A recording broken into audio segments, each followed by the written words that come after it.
Hello people, welcome to my channel. Happy listening. Ponniyin Selvan, Fresh Floods, Kalki, translated by Pavitra Srinivasan. Chapter 4, The Kadambur Palace.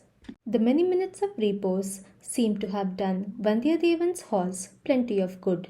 The young man set an excellent pace and reached the entrance of Kadambur Sambhuvarayar's palace within a narigai's time. Many were the leaders of ancient clans that wielded authority under the banner of the imperial Choras. Senganar Sambhuvarayar was one among them. The entrance to his palace rivaled that of a city's massive gates. The walls that rose beside them resembled a thick and unyielding fortress Madil as they wound their way on both sides. The entrance was teeming with activity. Elephants, horses, and bulls stood cheek by jowl while their trainers jostled for space with those who brought water for steeds, men who held aloft torches to see by in the fading light, and those who poured oil for said torches. The place reverberated with enthusiastic exclamations and celebratory shouts. Vandiyadevan paused before entering the clearing, hesitation and a hint of despondence in his heart. Obviously, he had arrived in the midst of revelry, and this was not, he felt, a circumstance in his favour. And yet, he felt a keen desire to know the cause for the festivities. The gates did stand open, but were guarded by armoured soldiers who held swords and spears in readiness.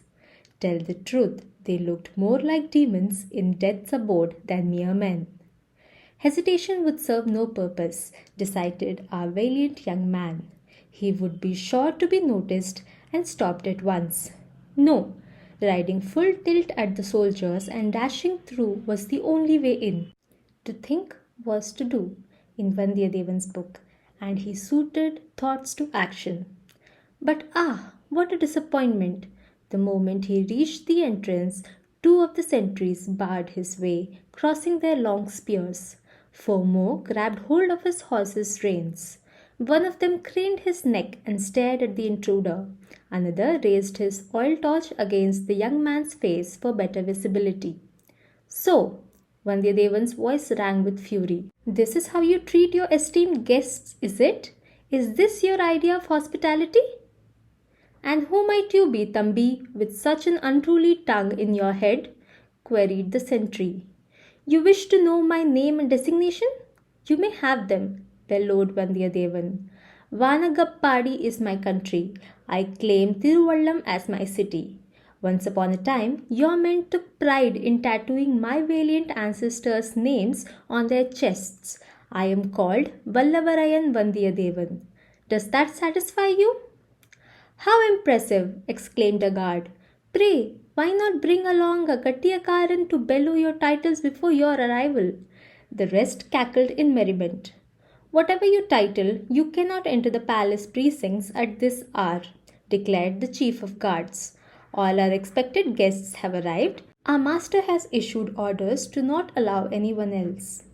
By this time, the altercation at the palace entrance had attracted attention. Some of the guards who stood chatting just within the gate ambled forward to meet the feuding men.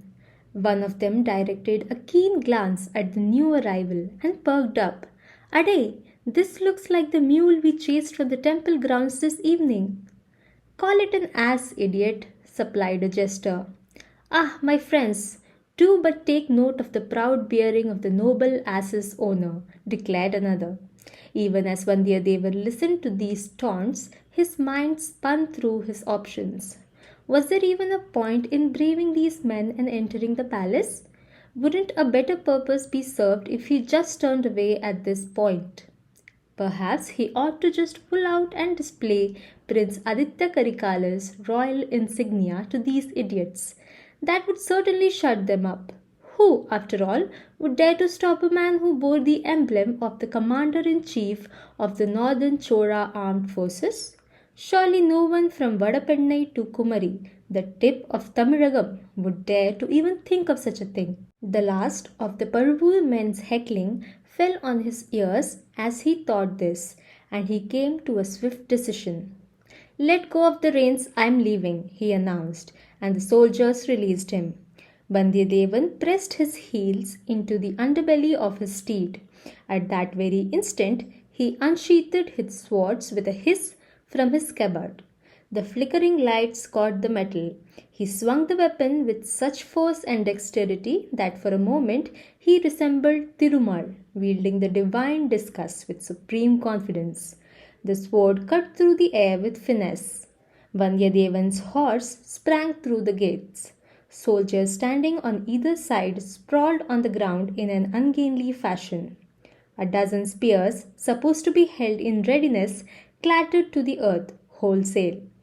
The Parvur men stood gaping as the horse bounded forward. A lightning-fast counterattack was the last thing on their minds, and when it seemed likely that their skulls would be broken, they scattered in every direction. Other events happened at almost the same time. The fort's enormous gates banged shut. Shouts rang all over the entrance. "Get him! Now!" Metal bruised metal as spears were picked up. Swords were unsheathed, and the clang of weaponry rang through the courtyard. The palace drums scented danger and banged their warning through the land. Dadam, dadam! 20, 30, 50 soldiers surrounded Vandiyadevan and his horse in an instant. The young man lost no time and jumped down at once. "Kandamara!" he yelled, brandishing his gleaming sword in a wide arc. "Kandamara! Your soldiers are murdering me!" The converging men stopped and fell back, suddenly hesitant. "Stop this instant!" a stentorian voice thundered above them from the upper balconies of the palace. "What is all the commotion down there?" A few men could be seen in the vicinity of the voice, peering down at the palace entrance.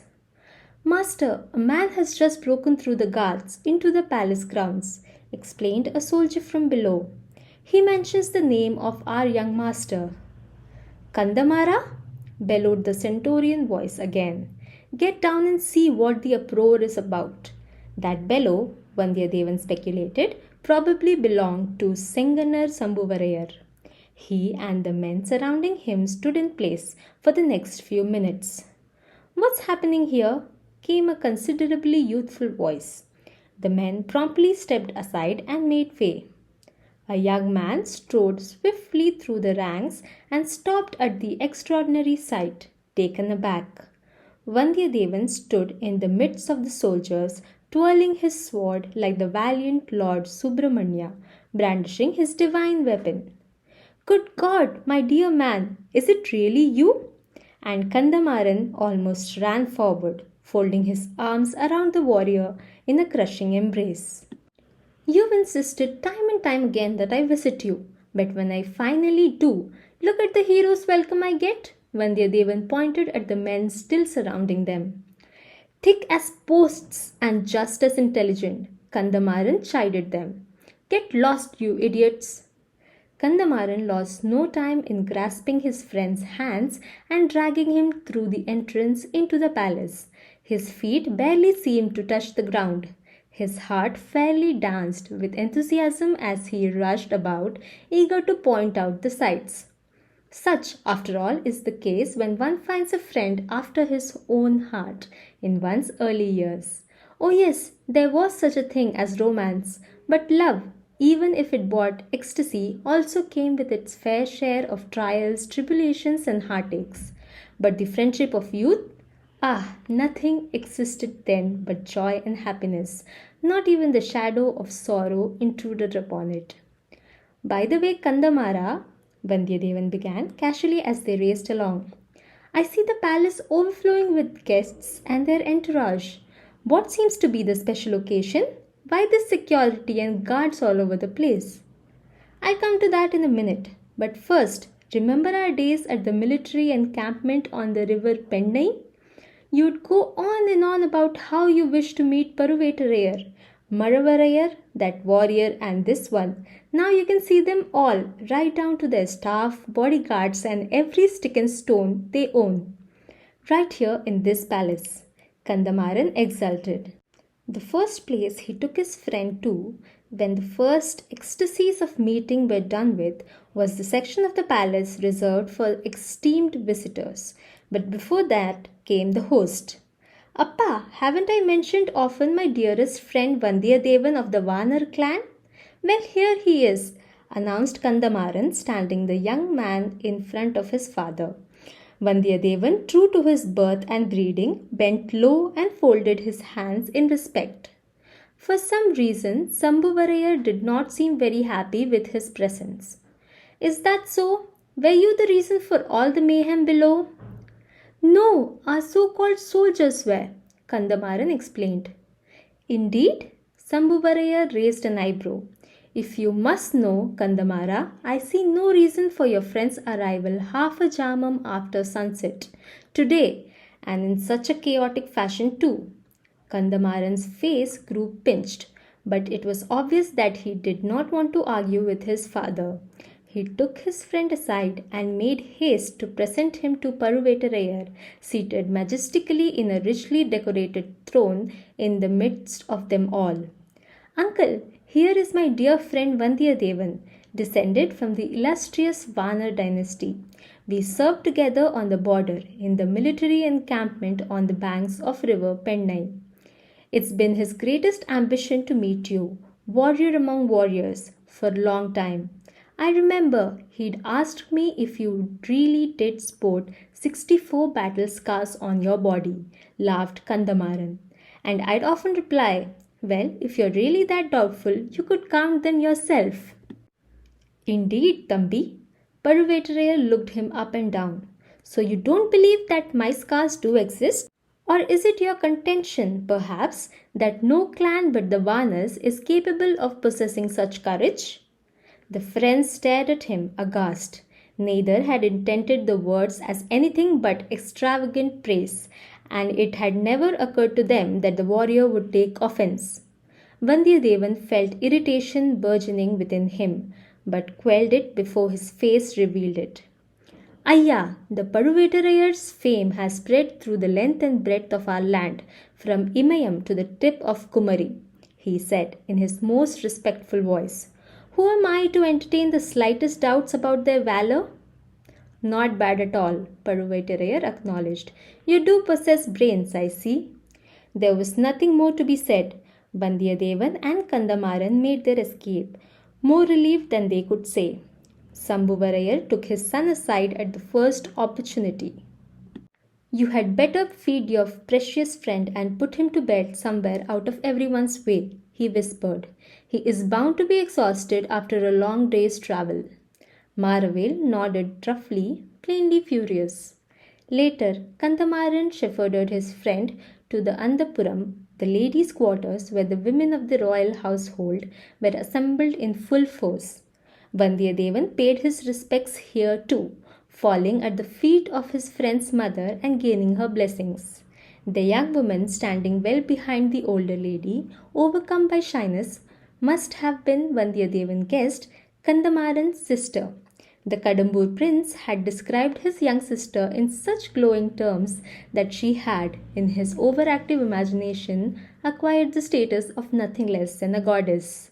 Now that he had seen her in person, Vandiyadevan was conscious of some disappointment. His eyes roved over the women present, gazing keenly at them. Which of them, he wondered, was the woman who had followed Paruvetarayar in her palanquin? End of chapter. Hidden meanings and explanations. Imayam, the Himalayas. Ungal arivu ullek kolundadda. The phrase Kalki used to describe his characters and move the story along are almost as interesting as the story themselves. He wrote Ponniyin Selvan in the 1950s, which means that many of the Tamil phrases he used then are out of fashion today. Take for instance the phrase Kandamaran uses in Tamil when he is telling off his stupid soldiers. Muttalgala, ungal ariv ullakkai kolundadudaan. An ullakkai is a wooden cudgel bound by iron on both ends to pound grains. There is no chance of it coming alive or sprouting leaves. The soldier's intelligence was much the same, non-existent. Thank you for listening. I hope you guys enjoyed it. Please like, share, and subscribe, and do comment your thoughts. Thank you.